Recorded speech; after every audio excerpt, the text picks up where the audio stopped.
Muy buenos días, muy buenas tardes o muy buenas noches. Depende del horario que veas este programa. Nosotros somos Entre Apicultores. Mi nombre es Rodrigo Xavi González y junto a Jorge Toro y Pablo Astorga hacemos este hermoso programa y empezamos así.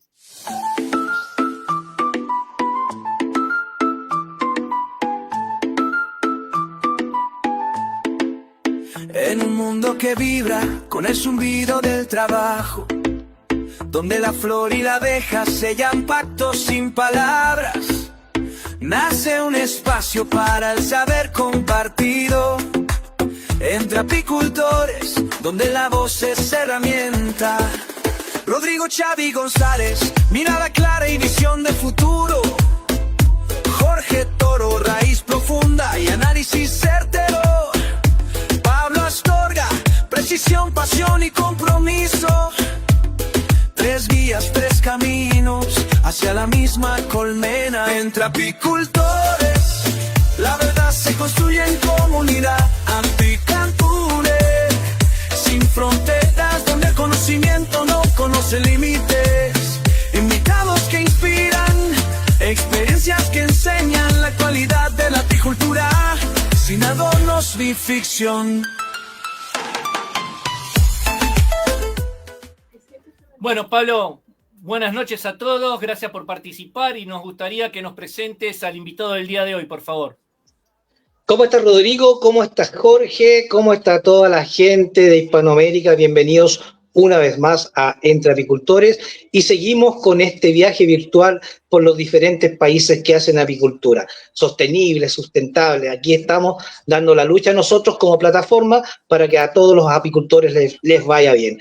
La semana pasada nos fuimos a Perú y hoy volvemos por acá al Cono Sur, a Chile. Y tenemos un tema súper importante. Nos vamos a alejar un poco de la palanca, un poco del ahumador, vamos a salir un poco del clima, del apiario, ¿no? Y como acá en esta parte del mundo hace frío, vamos a hablar, amigos, de licores, ¿no? Para calentarnos por dentro también. Y, ¿por qué no, cierto? Con este gran invitado que tenemos, ¿verdad? De la región de Ñuble, que destaca la zona centro-sur de Chile por su diversidad en climas para el desarrollo de vides criollas. En la comuna de Quillón está la viña Lomas de Quillón, una tradición familiar de 39 años en la elaboración de vinos y licores con un sello característico de la zona en color, sabor, aromas y tradiciones campesinas. Nuestro invitado, Matías Barriga, de formación académica ingeniero comercial, es el encargado del desarrollo de productos de la empresa y hoy acá en el programa Entre Apicultores tendremos una interesante conversación con él de cómo incluir a la miel o a los productos de la colmena en la elaboración de diferentes licores y destilados. Bienvenido al programa, Matías, muy buenas noches, ¿cómo estás? Muchas gracias por la magna presentación. Aquí estoy muy bien y muy agradecido por la oportunidad de presentarme en este programa para toda Hispanoamérica.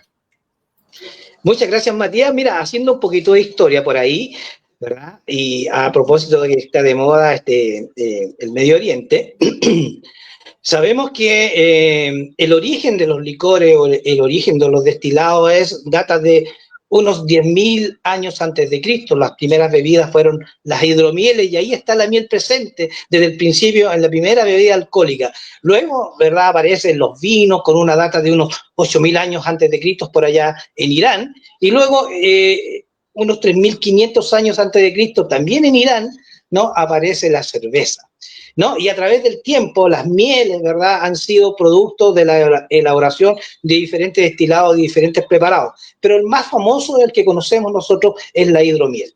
Y aquí aparece Matías Barriga con su empresa Lomas de Quillón, ¿no?, que quiere dar un poco, cambiar este paradigma de que solamente sea hidromiel y, ¿no?, la empresa tuya desarrolla o está desarrollando licores a partir de una materia, de un insumo principal, que es la miel. Cuéntanos un poco cómo se te ocurre esta idea, cómo ustedes van desarrollando un licor, un destilado, y que nos aclare ese concepto. ¿Cuál es la diferencia que hay entre un licor, entre un destilado, entre una fermentación, entre una levadura? ¿Qué pasa con la miel cuando la sometemos, ¿no es cierto?, a proceso destilado para obtener, ¿no?, un producto o un licor o un alcohol a base de miel, Matías, por favor. Bueno, sí, la idea surge en primera instancia porque nosotros somos una empresa 100K, que lo que tratamos de hacer es conseguir más del 80% de nuestros insumos dentro de 100 kilómetros a la redonda.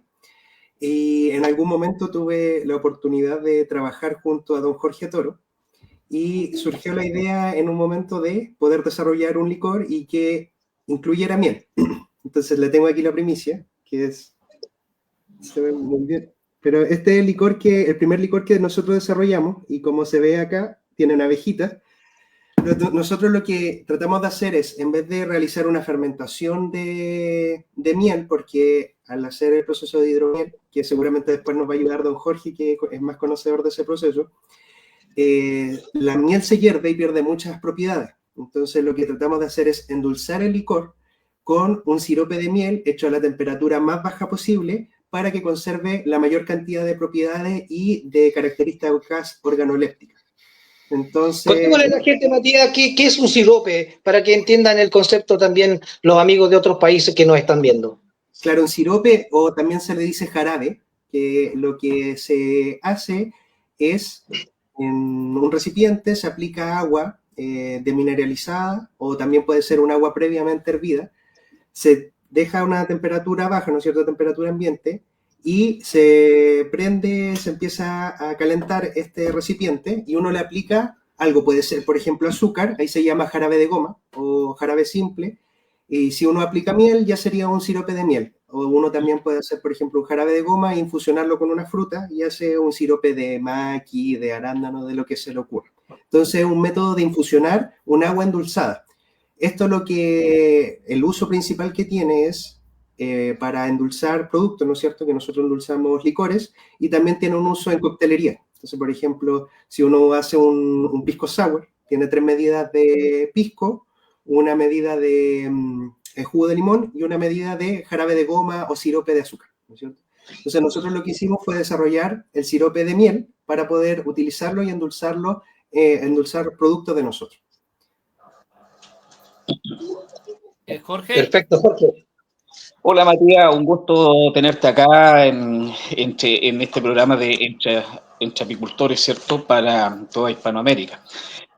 Vamos a hablar de licores, por supuesto, y vamos a encadenarlo con el tema que es propio de nosotros, que es la miel, pero me gustaría ir un pasito un poco más atrás y que brevemente nos cuenten la historia de cómo ustedes emprenden, porque la gente que nos mira a nosotros, muchas veces cuando traemos grandes empresarios y ya en los promocionales se mostraba tu empresa, una gama amplia de licores con unos colores, con unos aromas y con una degustación fabulosa que yo las he probado, pero yo quisiera que les cuente un poco de cómo parten ustedes como empresa, porque eso despierta, ¿cierto?, en otros apicultores, en otros emprendedores que nos ven, el poder decir, yo también puedo emprender. Nadie partió ahí arriba.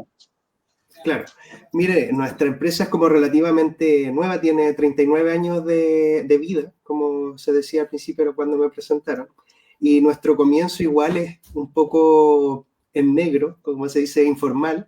Mi padre lo que se dedicaba era a hacer una compra-venta de uvas en primera instancia. Él iba y compraba una viña en verde, eso quiere decir, compraba los frutos que salieran antes de que la uva estuviera florecida, o sea, antes de que se vieran uvas. Él iba, hacía el negocio con el caballero, compraba la uva y después en la temporada de cosecha cosechaban la uva y él la iba a vender a Concepción, que Concepción es la segunda ciudad más grande de Chile, ¿no es cierto? Hay una Vega Central, que es un lugar un recinto feriante, donde hay una feria libre, y ahí en la mañana llegan productores de verduras, de fruta, entre ellos iba mi papá, y le vendía a los feriantes la uva. Eso hacía en un principio. El problema de ese negocio es que es rentable económicamente en la temporada de cosecha. Uva hay solo una vez al año. Entonces, claro, mi papá le iba bien marzo, abril, la primera semana de mayo, y después quedaba sin ingresos. Entonces, como tenía el contacto de la gente de la feria, le ayudaron como para que él pudiera vender vino.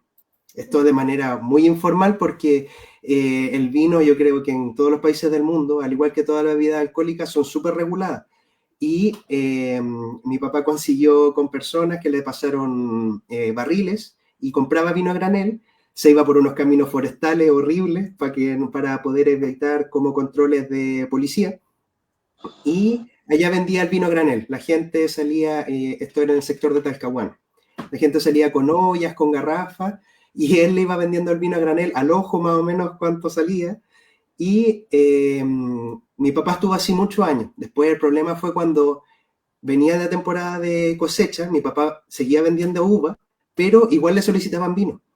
Entonces, habían días que tenía que viajar 3 o 4 veces en el día a Concepción, desde Quillón, en un viaje más o menos de 100 kilómetros, y estamos hablando eso de fines de los 70. Entonces, los caminos no eran muy buenos, tenía que usar el camino forestal.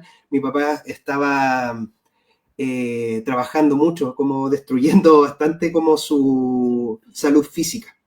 Entonces, en ese intertanto conoce a mi mamá y mi mamá lo convence de que elija solo un rubro. Y a mi mamá le gustaba un poco el tema de los vinos. Entonces le dijo que se dedicara solo a eso, que a ella le hiciera una oficinita, que ella la regularizaba, que le hacía la factura y todas las cosas que a mi papá le costaban, obviamente. Y mi papá accedió.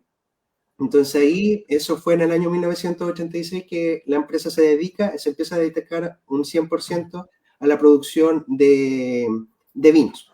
Y por muchos años se reinvertía el 100% de la utilidad en mejorar la infraestructura, en comprar las primeras cubas, en comprar la primera viña, porque ahora nosotros tenemos una producción que el 80% de los vinos lo hacemos con uvas que son de nosotros, y el otro 20% son productores locales, pequeñitos, que están certificados por nosotros.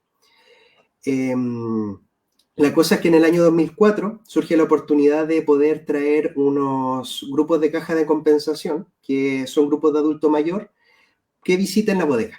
Entonces nuestra bodega se transforma en la primera bodega que se abre al público, como para recibir gente aquí en Quillón, porque antiguamente todo eran solo envasadores y vendían garrafas, que son recipientes de 5 litros de vidrio, y bidones, que son recipientes de 5 litros de plástico. Eso era lo que se vendía. Y ahí cambia totalmente el foco de la empresa, porque cuando uno deja de buscar clientes y le empiezan a llegar clientes a donde está uno, las personas empiezan a solicitar cosas. Ya no servía tan solo el vino en garrafa, sino que la gente le empezaba a pedir, ay, ¿no tiene vino en botella? Entonces compraron botellas, mis papás empezaron a envasar en botellas. Y en ese tiempo estaba muy de moda un trago que hasta ahora persiste, que es el amaretto. Entonces, mi mamá tenía la suerte de conocer a otro productor vitivinícola que es una persona que nos enseñó a producir licores. Entonces, con ese conocimiento que adquiere mi mamá, en mieles y licores. Empieza a hacer licor como el que está ahí, que ese ya es una invención mía. Entonces empieza a hacer amaretto, menta, manzanilla, y ahí empieza a crecer más esa parte del negocio, que es la producción de licores, que actualmente es lo que nos da más rentabilidad económica, más que incluso los vinos. Y eso principalmente, ahora actualmente ya estamos en un proceso de mejoramiento constante de productos y de elaborar un producto un poquito más allá, que es, en vez de hacer un licor de método tradicional como el que hacía ella del amaretto, la menta, la manzanilla, hacer licores de maceración, que son más caros de producir, pero que son productos 100% naturales. Perfecto. Yo, para redondear la idea, por eso quería, conociendo la historia personal de ellos, que me la contó su madre, ¿cierto? Por eso quería hacer el símil con el rubro apícola. Este programa se enfoca en eso, en la diversificación. Es decir, ustedes hoy día tienen una empresa sólida, grande, tú eres ingeniero comercial, te preparaste para darle un vuelco a la empresa, y en el rubro apícola pasa lo mismo. Ya tenemos que entender que no solamente el kilito de miel, sino que ese kilo de miel nos permite diversificar y tal vez terminar más de algún productor en el tema turismo, como ustedes, que un poco el mercado los empujó al turismo y vieron la oportunidad, y hoy día están desarrollando un tremendo tema turístico en las instalaciones, que son fabulosas. Ahí está, doy el pase. Perfecto. Claro, sí, continúa. No, sí, nosotros actualmente pasamos en los años 80, cuando empezamos, de tener un 100% de ingresos de venta de vino solamente en garrafa, ahora el 70% de nuestros ingresos vienen de turistas. Entonces es importante que uno si encuentra un nicho de mercado, lo puede explotar. uno puede sacar un rédito económico mejor de un nicho de mercado que está dispuesto a pagar por los productos de uno, y si uno es capaz de ofrecerle una experiencia turística un poquito más elevada cada vez, la gente siempre lo va a ir agradeciendo. Perfecto. Y si hablamos este nicho que están teniendo ustedes como familia y todo lo que mostraron y podemos mostrar en el video que hicimos para promocionar la charla del día de hoy, ¿cuál es la vedette? ¿Cuál es la que recomendás? ¿Hay un tipo de licor para la dama? ¿Un tipo de bebida para el caballero? Si uno tiene que hacer un regalo, ¿qué nos recomendás desde tu empresa? Claro, miren, nosotros actualmente manejamos varias líneas de productos. No es como que uno lo enfoque específicamente a un hombre o una mujer, pero al final uno, con los datos que se van generando por las ventas, uno aprende a leerlo y puede decir, por ejemplo, tenemos un producto que es una crema de whisky con chocolate, que es como un símil al Baileys, y ese producto es muy preferido por mujeres, incluso lo puedo atreverme a dar como un rango etario, que es como entre 35 a 50 años, incluso adultos mayores. Y tenemos, por ejemplo, cócteles sour, como el pisco sour, tenemos con sabores, maqui sour, mango sour, que eso también lo suelen preferir las mujeres, pero de un segmento más bajo. Y los varones tenemos vinos secos, que es como lo principal, y también licores, pero de corte bien tradicional, amaretto, menta, manzanilla, cacao, ¿no es cierto? Pero nuestros best sellers, ¿no es cierto? Serían como la crema de whisky con chocolate, el licor de maqui, licor de avellanas, y los que son súper tradicionales, licor de manzanilla, menta, amaretto, cacao, y también, por ejemplo, el vino dulce añejado, que son vinos de métodos tradicionales súper antiguos, que son vinos que para elaborarse tiene que hacerse un producto que se llama mosto de chicha, que uno tiene que separar chicha en el proceso de fermentación y ponerla en un fondo y calentarla hasta que evapore toda el agua. Entonces al final es producir un caramelo de chicha y con eso endulzar el vino. Es un método de producción que las grandes empresas ya no usan, entonces se conserva solo por pequeños productores y la gente suele buscar ese tipo de vino. Perfecto. Y con tu gran experiencia que tenés con respecto a estas bebidas, ¿sí? Nosotros como un programa de apicultura, lo que tratamos muchas veces es de comentarle a los apicultores que traten de cuidar lo mayor posible o lo mejor posible las propiedades que tienen las mieles, ¿sí? En el caso de ustedes, ¿también se toman el trabajo de hacer ese tipo de productos a base de miel, tratando de perder las menos propiedades que uno podría dejar? Claro, sí, pues nosotros por eso lo que tratamos de hacer antes de hacer una fermentación de miel como la hidromiel fue aplicar la miel como endulzante, porque eso nos permitía generar que la miel conservara más propiedades. Esto a mí se me ocurrió, conversando con Don Jorge obviamente, pero con anterioridad yo tomé un curso de bartender.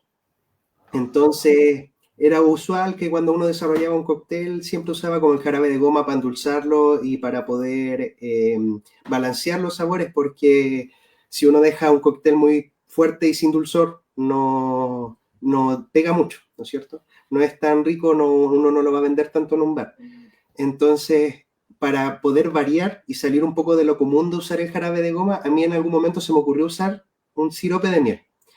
Y después, cuando vi que funcionaba bien, que tenía buen dulzor y que conservaba unas proporciones similares al jarabe de goma, dije, esto lo podemos aplicar en un licor. Paralelo a eso, también nosotros tratamos de conservar bastantes técnicas sustentables y técnicas que son bien ancestrales en cuanto a la producción vitivinícola.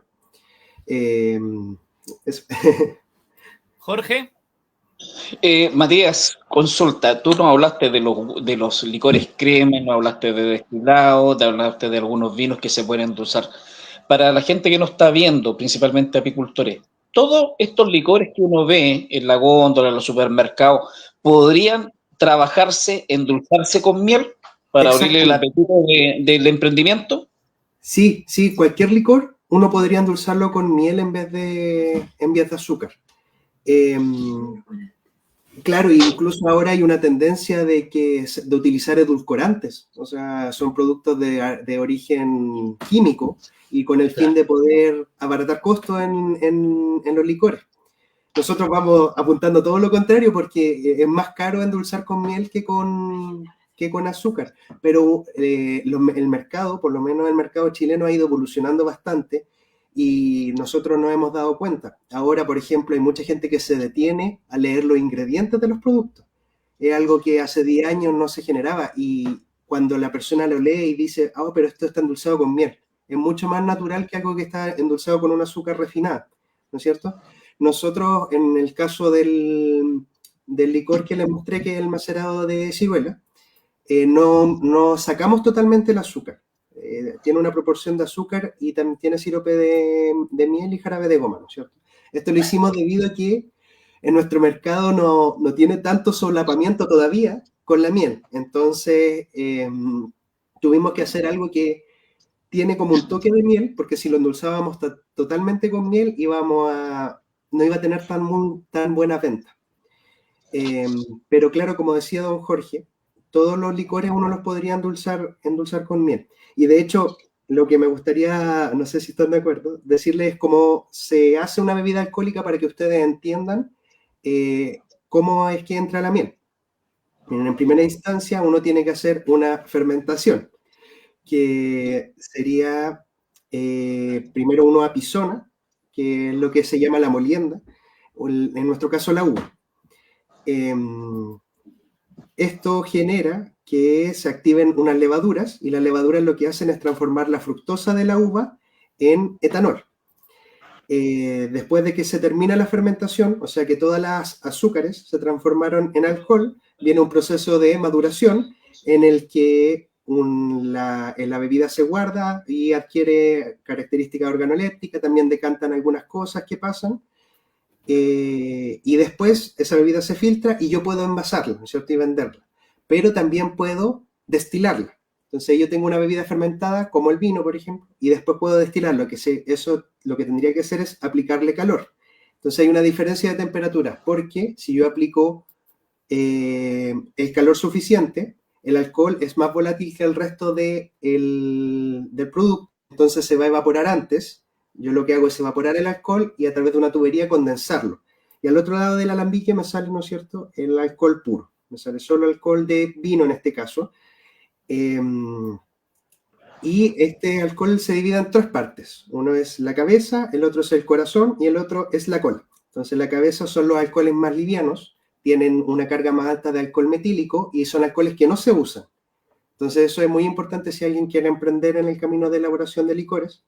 Tiene que tener muy claro que el alcohol que use no tiene que tener alcohol metílico. El alcohol metílico es tóxico y es dañino para las personas. Después está el corazón, que la cabeza es más o menos el primer 5% de la destilación. Eso se pierde totalmente, hay que desecharlo. Después viene el corazón, que es la mayoría de la destilación, que es aproximadamente el 85%, que eso es puro etanol, es alcohol, en nuestro caso, vínico. Entonces, lo que nos sirve como destilado para poder hacer los licores. Y después viene la cola, que ¿qué es lo que pasa? El alambique ya se calentó, está subiendo mucho la temperatura, entonces lo último que va saliendo tiene ya notas más quemadas, tiene sabores que no son tan agradables para el alcohol y no van a servir, le van a dar características organolépticas negativas. Entonces, igual hay que quitarlo, que es como el último 10% de la destilación. Y después este destilado se madura, ¿no es cierto? Se puede madurar y ahí yo puedo hacer varias cosas. Uno es redestilar. Entonces hay 3 tipos de destilado. El destilado ordinario, que aquí en Chile esa palabra tiene una connotación negativa, pero es un destilado simple, que se destiló solo una vez. Después hay un destilado fino, que es un destilado que yo destilo esta bebida alcohólica y después la vuelvo a destilar. Entonces tiene 2 destilaciones y hay un tercer destilado que es el destilado extra fino, o que también se le llama rectificado. Entonces vuelvo a lo que destilé 2 veces a destilarlo de nuevo y me sale un alcohol muy puro, muy inocuo, ideal para hacer, por ejemplo, licores. ¿Y qué sería un licor en este caso? Yo tomo el destilado y lo saborizo y lo endulzo. Puedo endulzarlo o no, pero lo que hago es saborizarlo por lo general, endulzarlo, en este caso se le agrega el sirope de miel, y también lo que se suele hacer es bajarle el volumen alcohólico, que el sirope de miel tiene agua, y el destilado pasa, por ejemplo, de 40 grados a tener 20 o 23, que es como el rango de grado alcohólico en el que se comercializan los licores saborizados.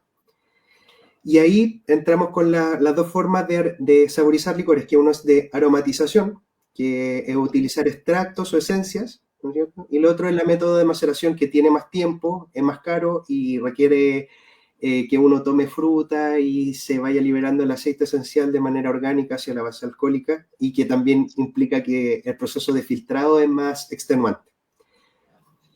Eso sería el proceso como para elaborar una bebida alcohólica completa.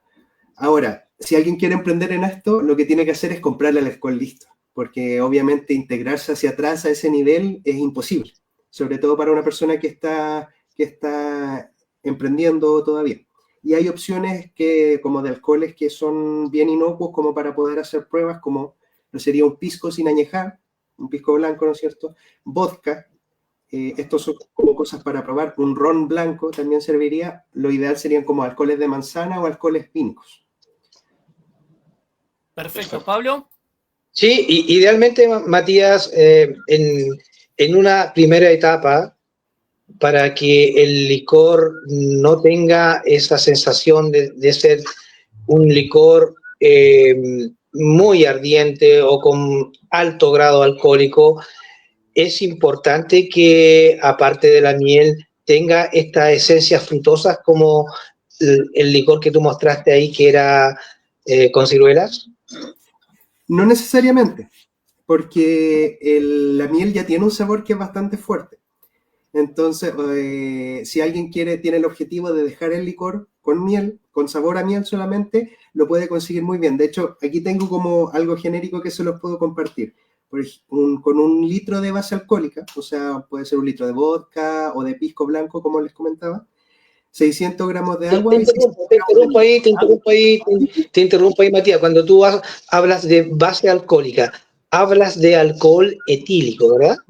No necesariamente, porque igual es un poco más difícil de conseguir un alcohol etílico de buena primera, pero sí uno puede ir a un supermercado y comprar un ron blanco, un vodka o un pisco, y eso utilizarlo como base alcohólica. ¿Y eso en qué categoría de alcoholes cae un vodka, un pisco? Es un destilado. Ya, claro. Entonces, por ejemplo, el vodka lo que hicieron fue fermentar papas y destilar eso. En el pisco fue con uva, ¿no es cierto? Hicieron vino y destilaron el vino. En el ron hacen una fermentación de caña de azúcar y después destilan esa fermentación de caña de azúcar. Son de diferentes orígenes, ¿no es cierto? Podría recomendarles si usen, por ejemplo, un whisky, pero el whisky tiene añejado en roble y tiene un sabor muy característico. Entonces, al final lo que van a hacer es un whisky infusionado con miel. Y lo que yo les recomiendo que hagan es que busquen algo inocuo y traten de que la miel sea la protagonista de su producto, si después de todo lo que hacen es ser productores de miel. Perfecto. No sé, nos vas a dar una receta y a todos le decimos. Matías lo va a decir bien lento para que puedan tomar nota y lo puedan probar, ¿sí?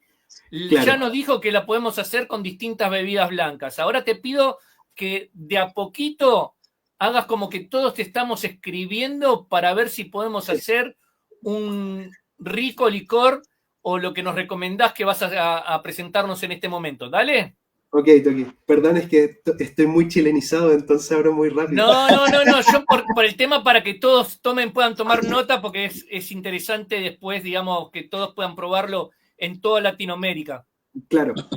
Ya miren, entonces... Sí, tener en consideración de que los apicultores, Matías, hasta ahora conocemos que podemos elaborar el hidromiel. Entonces, esta es una amplia ventana que se nos abre para también seguir diversificando en diferentes temas. Y como tú nos estás diciendo que a partir de licores, a partir de destilados que podemos encontrar en cualquier supermercado, ¿no? Aplicando las mieles, podemos como resultado tener una bebida alcohólica a base de miel. No más allá de cuántos grados recomiendas tú, Matías. Miren, la receta que les voy a dar ahora va a ser un producto que va a quedar entre 22 y 20 grados, dependiendo de la manipulación que se haga. Entonces, lo que tienen que hacer es comprar un destilado que sea blanco. Puede ser un pisco, puede ser un ron, puede ser un vodka. Lo que yo les recomiendo mucho es vodka, porque es lo más inocuo que hay como para saborizarlo. Y lo que vamos a hacer es un sirope de miel. Entonces, ustedes en una ollita ponen agua, de preferencia desmineralizada, pero en primera instancia pueden usar agua potable, ¿no es cierto?, de la llave. Ponen 600 ml de agua y prenden la olla. Y con una cucharita, aquí tienen que tener 600 gramos de miel, le ponen una cucharadita y lo van moviendo, y cuando vean que se deshace totalmente por el agua, ¿no es cierto?, le van poniendo cada vez más hasta que finalmente se la ponen toda. Entonces, esto tiene que ser al fuego más lento posible. No lo hagan a fuego rápido, sino que a fuego lento. Una vez que eso está listo, lo dejan ahí y lo reservan. Hay que esperar que baje de temperatura, ¿no es cierto? Que baje de temperatura. Y esto les va a dar aproximadamente 1 litro. 600 gramos de miel con 600 ml de agua dan aproximadamente 1 litro de sirope. Y este sirope, una vez que está frío, se mezcla en proporciones, puede ser en proporciones iguales, ahí le va a dar aproximadamente 20 grados, ¿no es cierto? O pueden ir jugando un poco con las proporciones, ponerle más miel o dejarlo más fuerte, ahí tienen que ir viéndolo ustedes. Yo lo recomiendo en primera instancia en proporciones iguales, porque le va a quedar un licor de 20 grados, que es como el estándar de la industria. Súper interesante, digamos, cualquiera lo puede hacer en su casa, digamos. Vamos al supermercado, nos traemos un vodka, lo abrimos, agarramos agua, hacemos lo que nos dijiste vos, la receta de ir disolviendo, lo dejamos frío, mezclamos y ahí ya tenemos para regalar o para dar un valor agregado a los productos que tenemos nosotros como apicultores para ir a las ferias o para quedar bien con un familiar, un buen regalo. Así que, digamos, como primer receta, te felicito, nos estás abriendo la mente, porque siempre como conocemos todos, el tema del hidromiel lleva más procesos, y vos nos estás dando una receta que en un día se puede hacer. Después, ese producto, ¿es necesario estacionarlo? Y cuando lo estacionás, ¿es mejor, peor o no hace falta? El licor, así como se los dije, que el licor de miel es de metodología que se dice instantánea. O sea, yo una vez que lo hago, está listo, no tengo que hacer nada más. Ahora, si ustedes quieren hacerlo y que quede bien, la miel, el problema que tiene y el problema que tuvimos con el producto que les mostré, es que da mucho sedimento. Entonces, lo ideal es filtrarlo. Ahora, uno entiende obviamente que las personas no tienen un sistema de filtrado en la casa como el que tenemos aquí para filtrar hartos litros por minuto. Entonces, lo que es recomendable es que compren filtros de café, que son los filtros para preparar el café de grano, ¿no es cierto? Lo pongan en un extractor de café y viertan ahí el líquido. Y ahí va a ir filtrando bastante. Es muy lento, sí. Va cayendo gota a gota. Pero en primera instancia ya les va a servir para poder tener un licor que tenga un color más claro, como este, que si se fijan, está muy bien filtrado, ¿no es cierto? Y no tiene ningún sedimento, porque los licores con miel por lo general quedan de un color turbio, que no es como muy llamativo. Perfecto. Jorge, ibas a hacer una pregunta. No, complementarle algunas cosas a Matías desde el punto de vista apícola. Por supuesto, él es experto en los licores, pero habiendo tomado en el pasado yo algunas capacitaciones del tema hidromiel, el tema del licor, Matías nos sugiere el vodka. Si alguien compra un alcohol etílico potable, que entre los apicultores es muy utilizado para preparar los famosos propóleos, ya tiene que ser alcohol etílico, y eso lo venden acá en Chile, por lo menos las droguerías, y está muy regulado, porque puedes hacer un montón de licores con aquello, ¿ya? La diferencia es que Matías nos decía, el vodka viene a 40 y el alcohol etílico estamos hablando de 96 grados, por lo tanto tendríamos que bajarlo mucho más, porque si no queda un licor intomable, ¿cierto, Matías? Hay un grado alcohólico por ahí de los 20 grados alrededor, que es más agradable para tomar. Y lo segundo, respecto del tema de los filtros, cuando Matías nos dice, efectivamente la miel, en estos licores uno puede ocupar los filtros que los apicultores los conocen, porque filtran los propóleos cuando los preparan. Y la miel también nos hacía una recomendación, Matías, de hacer este sirope a fuego muy lento, porque si el apicultor la hace a fuego rápido, la miel, aunque esté con agua, va a soltar un montón de proteínas quemadas que va a quedar arriba en una espuma, que tienes que retirarla, y abajo se va a ir una decantación de los elementos sólidos de la miel. Entonces, ahí está la explicación por qué Matías nos dice hay que hacerlo lentamente desde el punto de vista apícola. Pero la pregunta, hablan un poquito, Matías, de la diferencia de esta clasificación entre los licores, los destilados, las bebidas de fermentación. ¿Nos podría hacer una diferencia pensando que todo esto se puede agregar la miel para empezar a diversificar?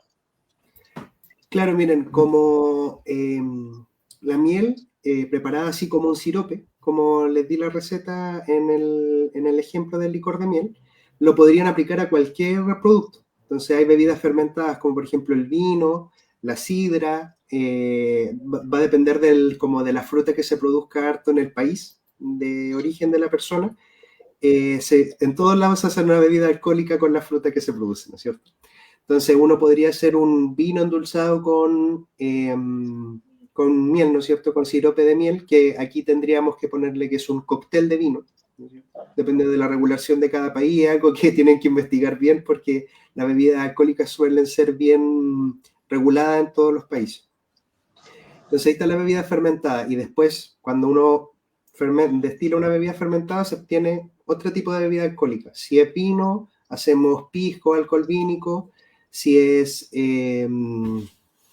una cerveza, por ejemplo, se hace con maíz, se obtiene un whisky.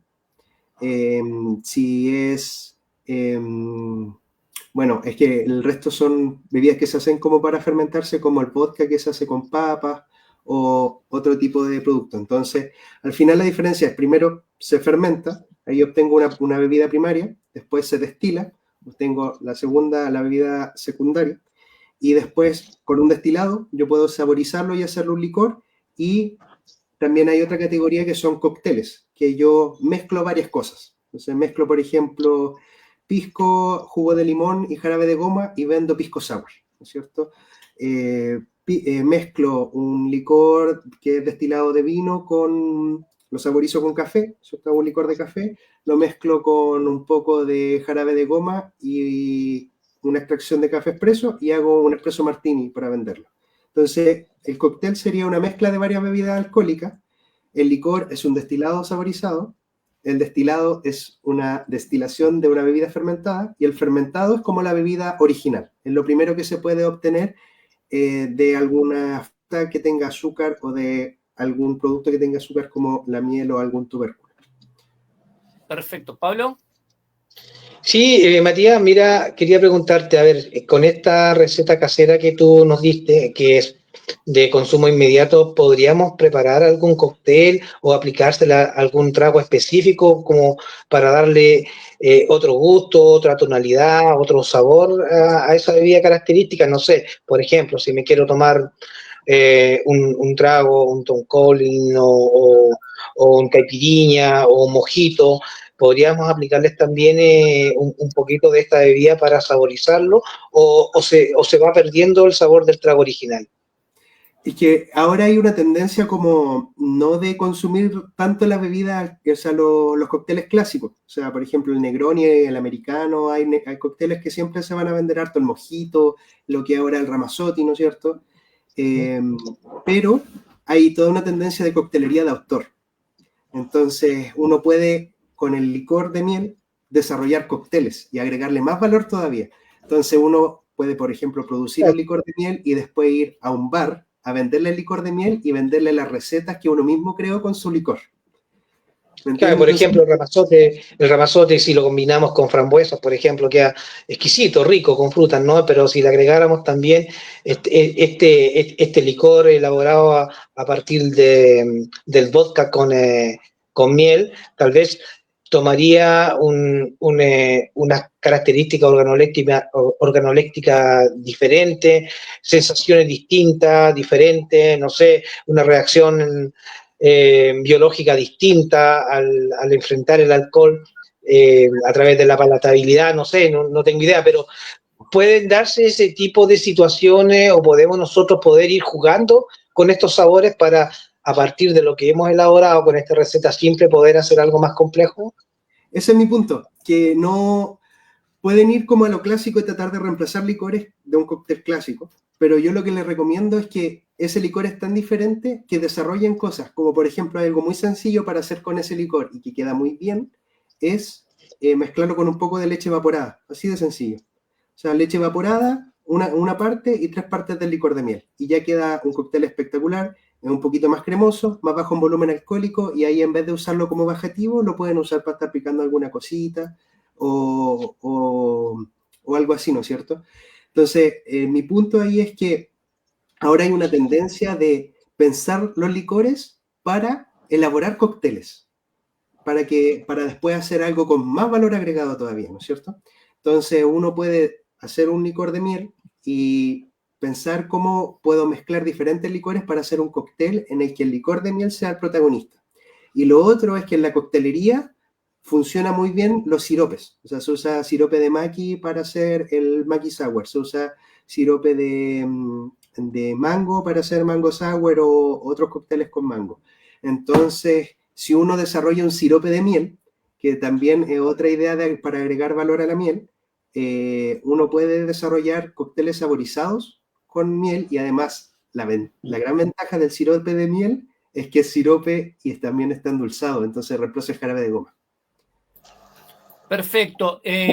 Nos estuviste hablando y nos diste una hermosa receta, ¿sí? Con respecto al tema de la utilización de la miel.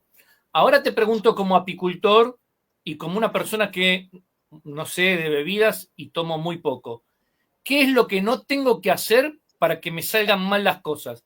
¿Qué nos recomendás que digan, si ustedes van por acá o hacen esto de esta forma, lo que van a tener es algo que no les va a servir y están perdiendo plata? Ya, lo primero es lo que voy a volver a recalcar, que el sirope lo preparen con fuego muy bajo, con la menor cantidad de calor posible. Porque por las pruebas que hice yo, si uno no separa las proteínas que decía don Jorge, adquiere una característica organoléptica y sabores quemados. Entonces ya va a ser un licor que no les va a servir. Lo segundo es no aplicar el sirope cuando está caliente, porque eso va a provocar que, debido a una acción natural, el alcohol es más volátil y al entrar en contacto con algo a una temperatura muy alta se va a evaporar con mucha facilidad.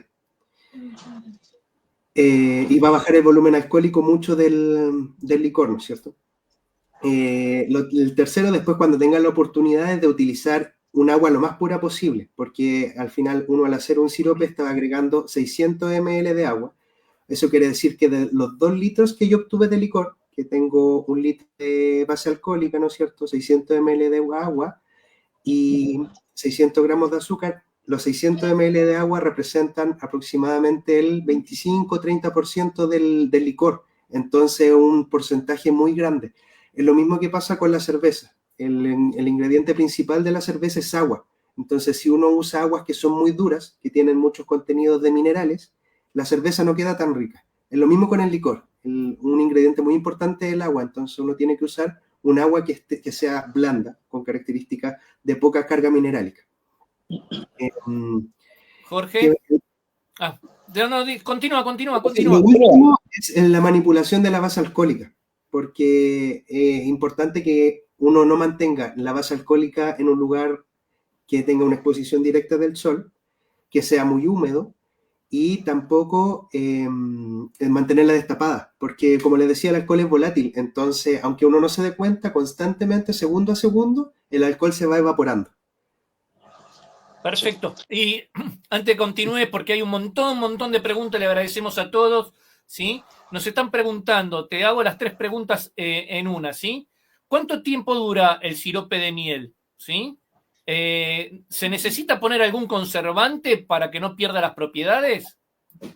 Si yo uso el agua potable, no debería usar conservante porque la miel es un producto que tengo entendido que es imperecible, ¿no es cierto? No es como el agua, o sea, no es como el jarabe de goma, que el jarabe de goma, el azúcar termina fermentando porque las levaduras se van generando de manera natural. En el caso de la miel, si uno lo conserva en un lugar fresco, no debería fermentar y por lo tanto debería durar más tiempo. Ahora, para los líquidos, si uno se quiere asegurar, el conservante como más utilizado se llama sorbato de potasio y se ocupa como en una proporción aproximada de un 2% del total del volumen. Entonces, a un litro uno le aplica 2 gramos y con eso ya uno va a estar seguro de que se va a conservar como durante mucho tiempo. Y tal vez, Matías, la pregunta de ahí de la persona que nos está preguntando, que seguramente es colega, está basada en que la miel en forma natural tiene entre un 17 a 19% de humedad, ¿no? Entonces, al aplicar agua, al hacer este sirope, tal vez podría influenciar, al elevar la humedad de la miel, influenciar la aparición de levaduras, ¿no?, que terminen por descomponer el sirope. Tal vez podría ir por ahí, por eso la pregunta de utilizar algún preservante o algún conservante. Podría ser, en vez de sulfato de potasio, dijiste eso, ¿no?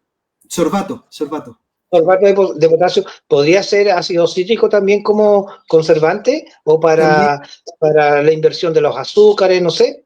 También se utiliza porque igual al volver más ácido el estado del líquido va a tender a proliferar mucho menos la aparición de levaduras. Al final las levaduras son hongos que buscan estados más básicos que ácidos. Entonces, claro, en el entendido de que las mieles tienen entre 3,5 a 4,5 de pH, o sea, relativamente ácidos los pH, ¿no? O sea, claro, en base a esas reacciones químicas o al análisis químico de la miel desde el punto de vista del pH, desde el punto de vista de la humedad, del contenido de azúcares, sería tal vez importante el considerar estos conceptos para que el sirope se pueda mantener por más tiempo viable. Claro, es importante. Igual uno tiene que considerar que los siropes, por lo general en los bares, no duran más de 2 meses, porque se utilizan antes. Entonces, para evitar utilizar preservantes, los siropes se ponen con fechas de duración súper cortas. Eso en primera instancia, que es como lo que se lleva en el mercado. Pero sí se pueden utilizar otro tipo de conservantes, como lo que indicaba usted, que en este caso yo creo que ustedes están más adecuados como para poder recomendar alguno que yo, porque yo utilizo al final la miel en alcohol, y el alcohol es un conservante espectacular como para que no se proliferen levaduras. Jorge. Claro, al alcance en la receta que da Matías, ¿cierto? Con alcohol no va a suceder una fermentación o algo que se vaya a poner desagradable a paladar o a la nariz. Y esto de agregar miel es súper antiguo, ¿no? Hay que hacer el alcance que los antiguos Roma tomaba miel endulzada con vino, que le llamaban mulsum, y los griegos por su lado hacían lo mismo y le llamaban melicatrón, ¿ya? Ahora, en la actualidad se da bastante el whisky, si no me falla la memoria, el Jack Daniel me parece está con miel, hay una variedad que está con miel, y también hay cervezas con miel. Ahí viene la pregunta, Matías, estas cervezas con miel que se venden en el mercado, ¿son cervezas que se le agregó sirope? Entiendo, ¿o no? En el Jack Daniel es un whisky elaborado a la cual se le agregó sirope, un sirope de miel. Mucho, le voy a decir que no. La mayoría no. La mayoría de las bebidas alcohólicas que contienen miel y que están en el mercado son una solución alimentaria que les da la industria de producción de esencia. Ya, entonces, o sea, sí, pues nosotros cuando quisimos elaborar el licor nos ofrecieron una esencia de miel directamente. Esto va, o sea, en el fondo cuando te dicen cervezas de miel, a menos que sea artesanal, es más falso que el champú Tío Nacho que dice que tiene jalea real. Y la cuestión, la propaganda es miel. O sea, cualquier agricultor sabe que eso no tiene jalea real. Sí, pues hay que cuidarse. Por lo general, los que son cervezas saborizadas o licores deberían traer los ingredientes.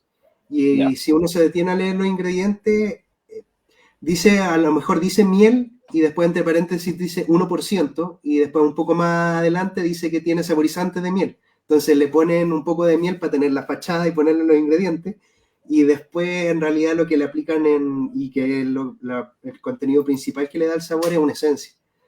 Claro, porque ahí está el buen currículum de la miel, las propiedades y todo lo demás, ¿ya? Entonces se aprovechan de eso, pero de miel tú dices poco o nada, en el fondo es algo artificial que le pusieron.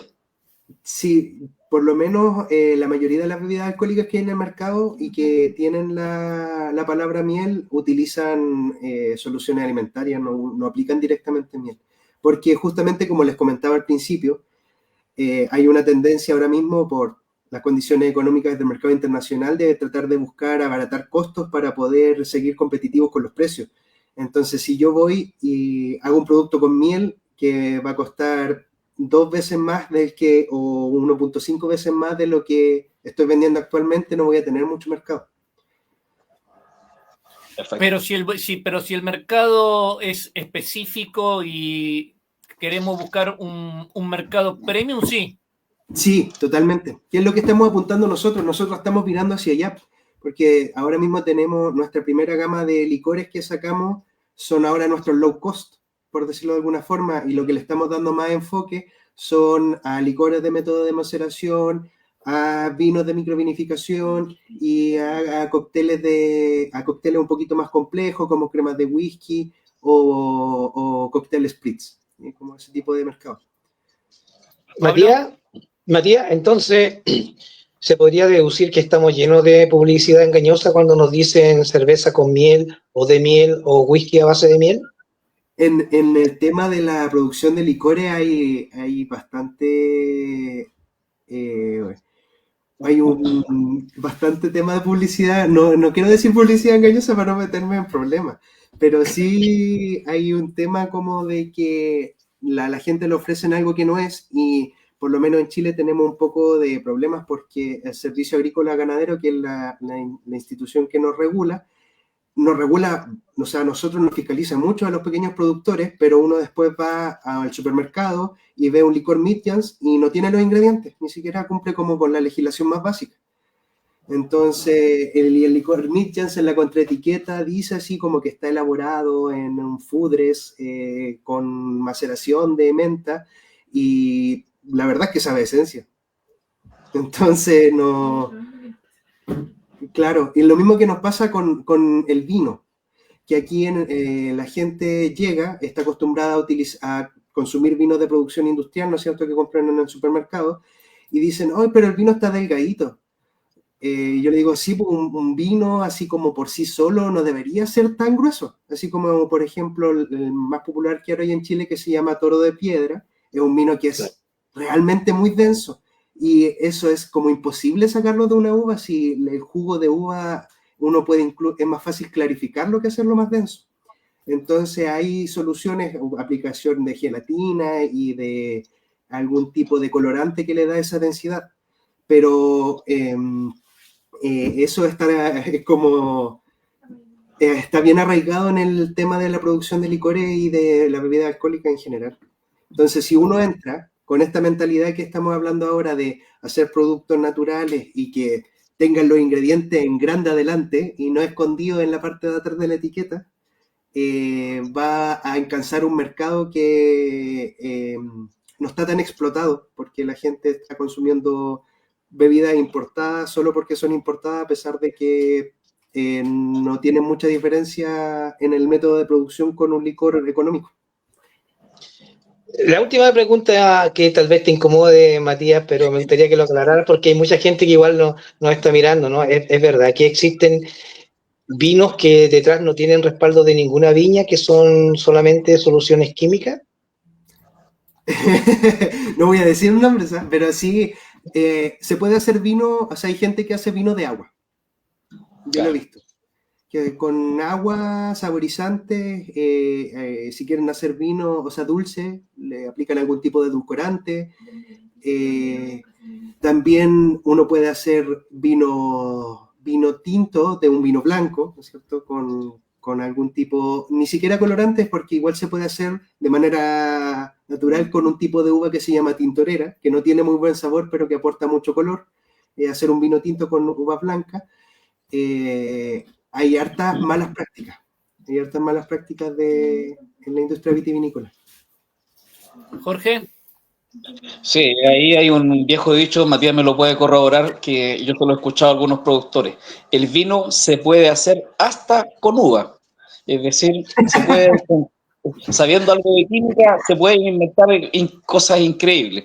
Y tú tocas un tema, en la elaboración de cervezas es clave el tema del agua. En la elaboración de licores, de hidromieles, que yo manejo algo de esa área, es clave en la miel que vamos a ocupar. Es decir, Matías, por ejemplo, nos dio una receta, pero si nosotros aplicamos un tipo de miel o hacemos la misma receta con otro tipo de miel, los sabores son muy diferentes y las características organolépticas son muy diferentes. Lo mismo pasa en la elaboración de hidromiel. Por lo tanto, la sugerencia para los colegas que nos ven es que aquí es muy clave estandarizar los procesos y las mieles. De hecho, en la preparación del licor que Matías hizo, se llevó de acá a la casa 2 tipos de mieles y ahí él determinó con pruebas y con toda la tremenda experiencia que tienen en sus viñedos que le iba a dar un mejor sabor, ¿cierto? Iba a tener una mejor llegada al nicho de mercado, al cliente que ellos quieren llegar. Háblanos de eso un poquito, Matías, de la estandarización. Jorge, tú ya probaste el licor de miel, ¿o no? Hicimos un video la otra vez en los ensayos que estaba haciendo y lo subimos a la Apicultura Sin Fronteras, cuando estaba haciendo el ensayo ahí. Yo pensé que te habías tomado algo ahora porque estás coloradito así. No, el sol, el poco sol de invierno. Bueno, la pregunta, Matías, que te hizo ahí justo Jorge. Sí, bueno, la estandarización de procesos es clave, yo creo que en cualquier industria, pero al final cuando uno vende un producto y a una persona le gusta, cuando lo va a comprar en una próxima oportunidad, espera que el producto esté igual o mejor, ¿no es cierto? Lo que espera, sí, es que sea a lo menos igual. Entonces, si uno no es bien minucioso en estandarizar el proceso, en usar bien la fórmula, o sea, en determinar la fórmula, la formulación del producto y repetirlo al pie de la letra todas las veces, uno va diluyendo su propio mercado. Al fin. Entonces, es muy clave que uno lo haga la primera vez y lo pruebe y lleve amigos, ¿no es cierto? O a personas conocidas de confianza que lo prueben, que le digan qué le parece y después ir modificándolo y siempre mejorándolo. Y siendo constante en la formulación del producto es clave eso. Claro. En nuestro caso, nosotros trabajamos, por ejemplo, con fichas técnicas. Entonces, cuando se hace un producto, se hace una ficha técnica del producto.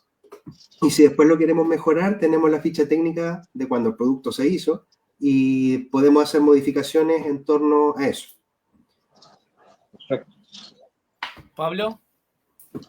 Sí, no, estaba al margen de lo que nos está contando Matías respecto de la elaboración de licores como base la miel. Estoy pensando en el mensaje adicional que nos deja Matías, a sabiendas de que la apicultura en los últimos años no está pasando por un buen momento y en que los apicultores estamos buscando alternativas para poder mantener y sustentar nuestro negocio. Entonces, ese es el ejemplo de cómo una empresa familiar, ¿no?, que no tenía en un principio toda la legislación necesaria para poder operar, sin embargo, salieron adelante con ese emprendimiento y ahora son una gran empresa. Entonces, ¿qué recomendación le darías tú a los apicultores que de alguna forma, desde el punto de vista de empresa, van perdiendo las ganas, van perdiendo los deseos de emprender, de mantenerse en el rubro, Matías? ¿Cuál sería el consejo? Porque aquí hay muchos colegas que se sienten cansados porque los precios de la miel no suben, porque las temporadas no son las mismas de antes, no, cabizbajos, que ven que la empresa cada vez está obteniendo menos números azules. ¿Qué le dirías tú a esa gente? ¿Qué le dirías tú a ellos como emprendedor? ¿Que siempre hay una salida? ¿Que hay caminos? Miren, yo creo que lo principal en este mundo, o sea, en cómo se va dando el mercado actualmente, es que las personas están buscando valor agregado, no productos genéricos. Entonces, uno entre más valor le puede agregar a un producto, es mejor. Y quizás no va a ser con el tema de los licores, hoy van a encontrar otra cosa que hacer, ¿no es cierto?, para agregarle producto a la miel, pero va a llegar algo de lo que uno se va a enamorar. Uno al final termina estando enamorado de lo que hace. Si eso es lo importante. A mí me encanta hacer licores, me encanta desarrollar licores. De repente salgo a caminar, a pasear a mis perros y veo un árbol y digo, ay, puedo hacer licor de esto. Es como que vivo de eso. Y es importante que si la persona encuentra una pasión en lo que está haciendo, no tiene que dejar de hacerlo, porque es mejor vivir quizás algunos años que le va a costar o que va a tener a lo mejor problemas financieros, económicos, haciendo algo que le gusta, antes de vivir toda una vida haciendo algo que no le gusta, algo que no le llena. Yo por mi formación, bueno, tengo muchos compañeros, ex compañeros, ¿no es cierto?, que se fueron a trabajar a un banco, una oficina, o son oficinistas en una gran empresa, ¿no es cierto? Y yo no, la verdad es que a mí me gusta desarrollar cosas. Y siempre me gustó el negocio que hicieron mis papás, entonces por eso yo estoy enamorado de lo que hago y me encanta trabajar en esto. Y bueno, y también me llena bastante que encontré una compañera en la universidad que le gusta estar conmigo y también le gusta lo que hacemos, entonces además me acompañó el amor en este camino. Y atrás de cámara que te está dando, que si no la nombrás vas a tener problemas, me parece. Oído por afuera. Así que bueno. Bueno, la verdad fue muy interesante. No sé si quedó algo, Pablo, algo, Jorge, que quieramos. Bueno, sí, Jorge quiere hacer alguna pregunta. Dale. No sé si quedan algunos tips que nos pudieras regalar desde la experiencia, Matías, algún tips para la elaboración o alguna otra receta o algunas indicaciones generales, globales, que no comprometan, por supuesto, las recetas que ustedes son propias y tan buen y ricos licores que he probado en más de alguna ocasión de los que ustedes elaboran. Ya, mira, cuando terminen de hacer el licor de miel, lo que tienen que hacer es agregarle sabores. Entonces yo les recomiendo que puedan hacer maceraciones. Entonces, con la misma base alcohólica, por ejemplo, con este mismo vodka, ustedes toman así un fresquito, ¿no es cierto?, como este. Uh-huh. Y lo que hacen es que hasta la mitad del frasquito, hasta aquí, lo llenan de algo, de lo que quieran. Entonces, por ejemplo, botánicos, diferentes hierbas que le gusten. Usted lo llena hasta ahí. Claro, y llena hasta arriba del frasco de la base alcohólica. Entonces, o por ejemplo, si en su casa tiene árboles frutales, un durazno, usted pica el durazno, le echa el frasquito hasta la mitad del frasquito y lo llena de la base alcohólica. Y ahí usted tiene que hacer un proceso que es esperar, obviamente, un mes y también seguir un algoritmo de movimiento, que en el caso de un frasco es súper sencillo porque uno lo toma y le hace así, lo da vuelta y así. Todos los días hacer eso, una vez, después se olvida. Ahí lo tiene durante 30 días, todos los días moviéndolo, haciéndole ese movimiento. Al final del mes uno va a obtener la base alcohólica con el sabor de la fruta, ¿cierto? Ahí sí se hace una maceración. Y después de esa base alcohólica, lo que sale del frasquito, uno lo saca, lo mide, y esa cantidad que le salió lo multiplica por 0,6. Entonces, por ejemplo, si me salió 1 litro, como era en el caso anterior, me sale 600.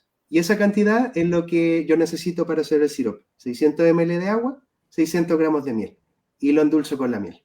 Entonces, eso, lo primero que tienen que estandarizar es su fórmula del licor de miel, y después ustedes pueden saborizar la base alcohólica con algún botánico o alguna fruta que les guste, y así les sale, por ejemplo, lo que hicimos nosotros, que fue un licor de ciruelas maceradas con miel. Ahora, en mi caso, nosotros usamos 2 variedades de ciruelas. Tiene unas ciruelas deshidratadas, tiene unas ciruelas recién cosechadas, tiene ciertas condiciones que son obviamente difíciles de replicar, y esa es la gracia de los licores, que hay tantas recetas de licores como personas en el mundo.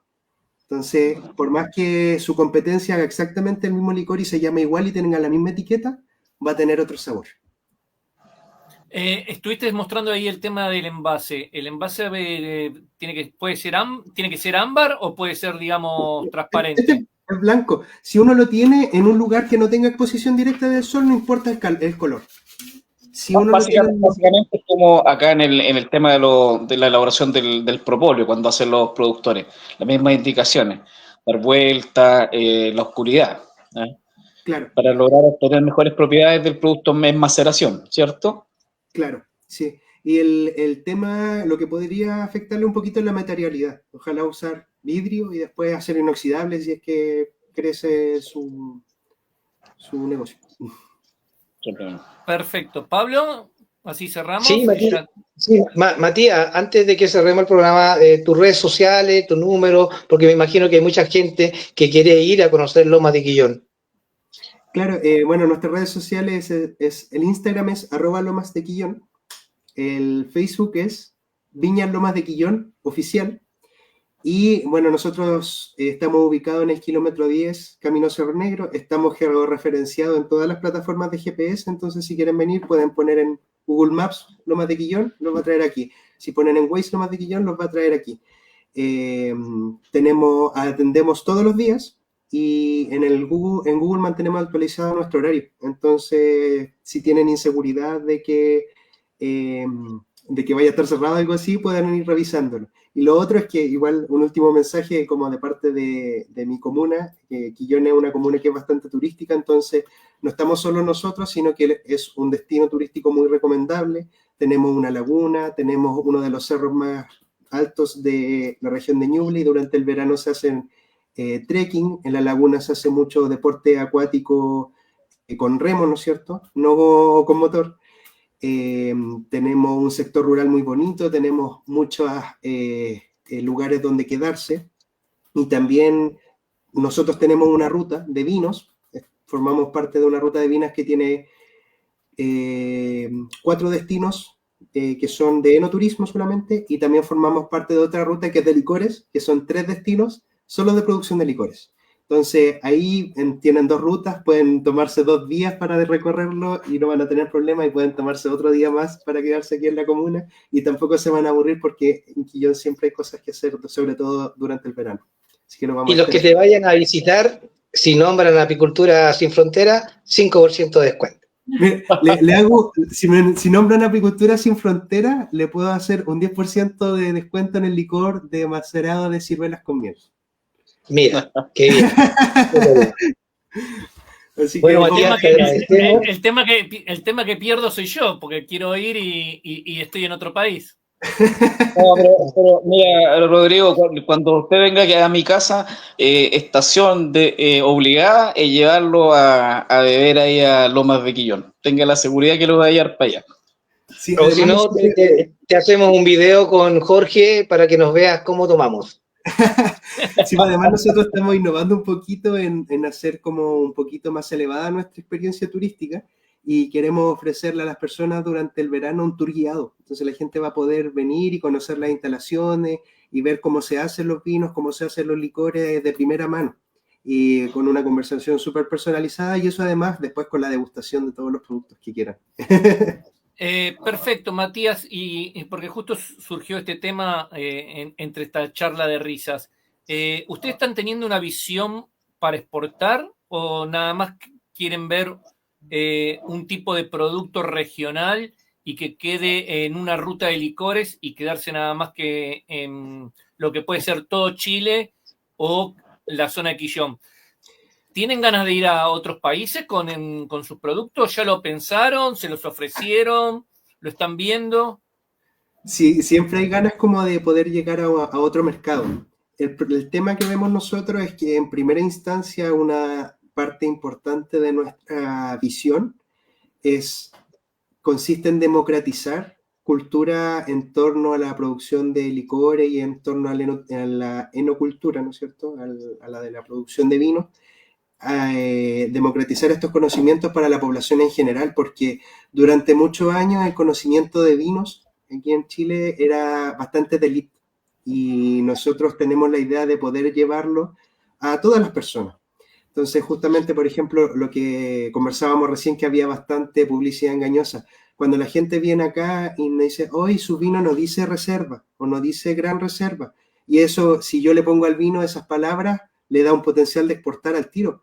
Pero nosotros decimos no usamos esas palabras, porque la legislación chilena es muy laxa.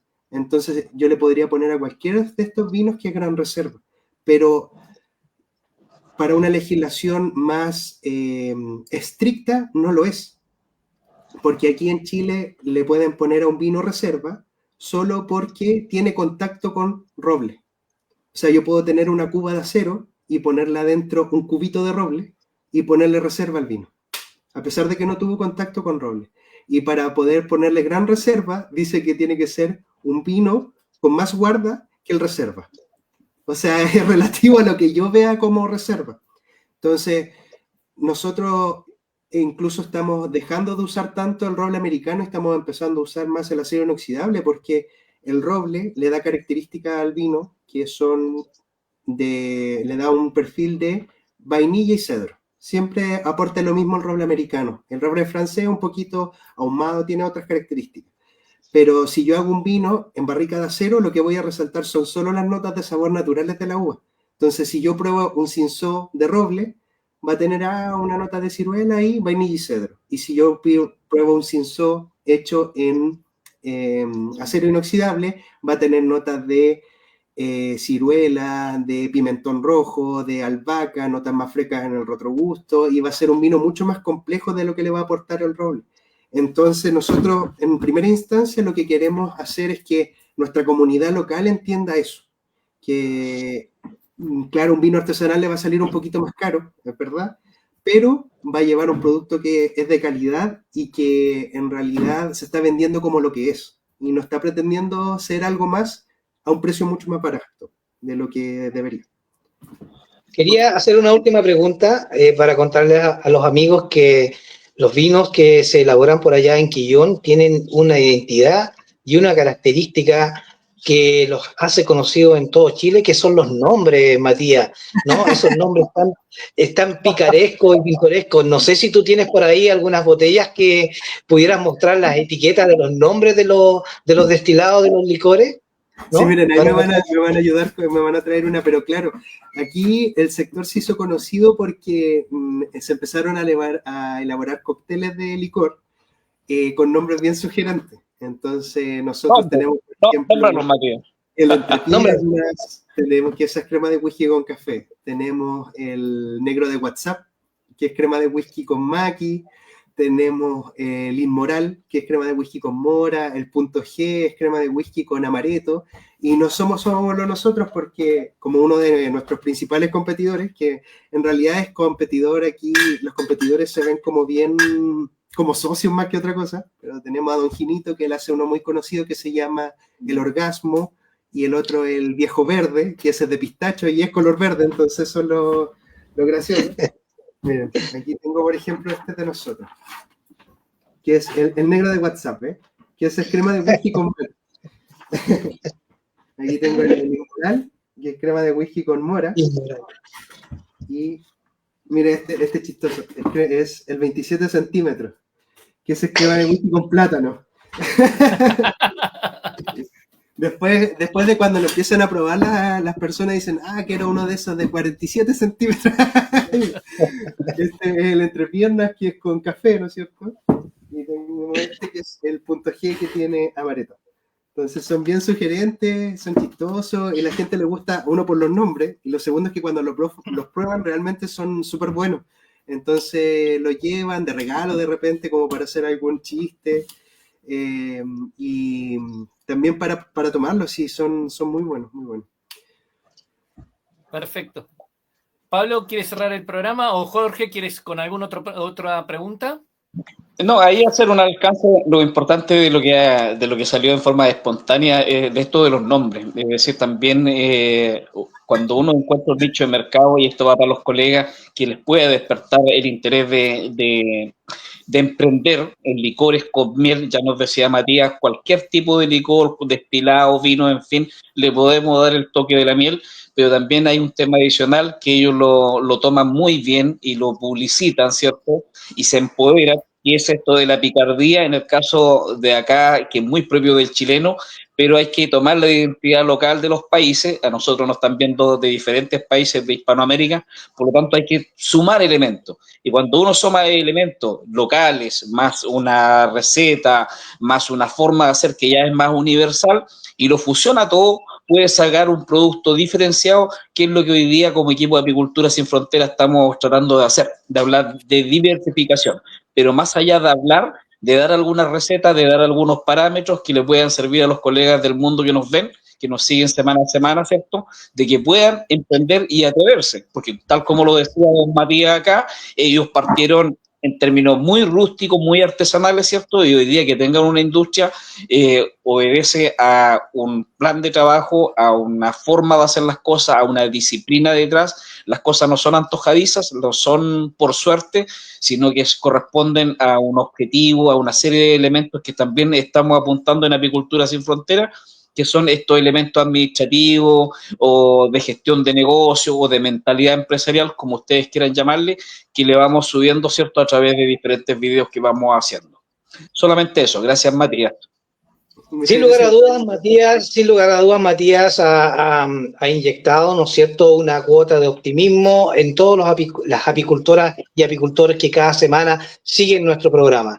Hemos tenido un muy entretenido espacio de más de una hora que se nos fue volando, Matías, que te queremos agradecer y te invitamos a que sigas conectado, no te desconectes. Una vez que cerremos el programa, sigue por favor en la conexión, y a la gente invitarla para este jueves que viene un interesantísimo mano a mano, que compartan la charla, que compartan este programa, que le cuenten a sus amigos las cosas que estamos haciendo, que hay multiplicidad de alternativas que se pueden hacer con los productos de la colmena. Hay que tener las ganas, el ímpetu y el empeño, porque aquí desde Apicultura Sin Fronteras te damos la idea y siempre estamos comprometidos con la apicultura de Hispanoamérica. Muchas gracias por estar ahí, muchas gracias, Matías. Este ha sido un programa más de Entre Apicultores, y se vienen en la semana grandes sorpresas para ti.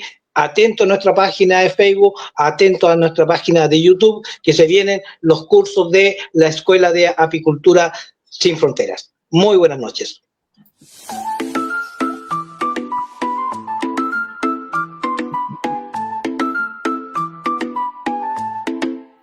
En un mundo que vibra con el zumbido del trabajo, donde la flor y la abeja sellan pactos sin palabras, nace un espacio para el saber compartido entre apicultores, donde la voz es herramienta.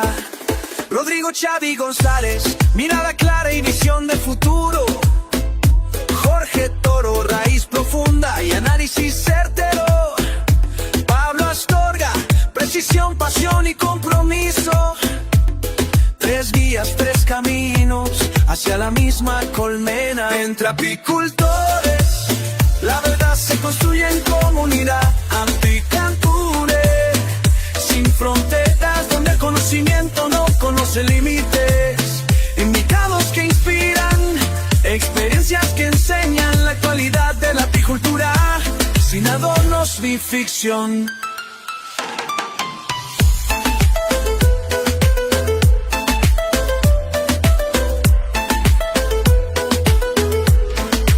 Desde el manejo responsable hasta la ciencia aplicada, del campo a la mesa, de la flor al laboratorio.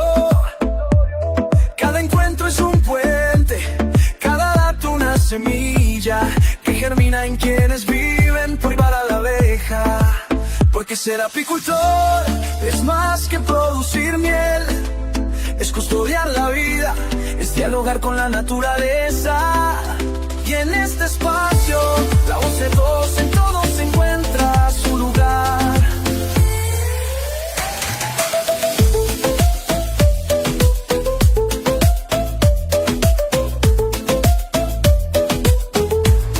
Entre apicultores.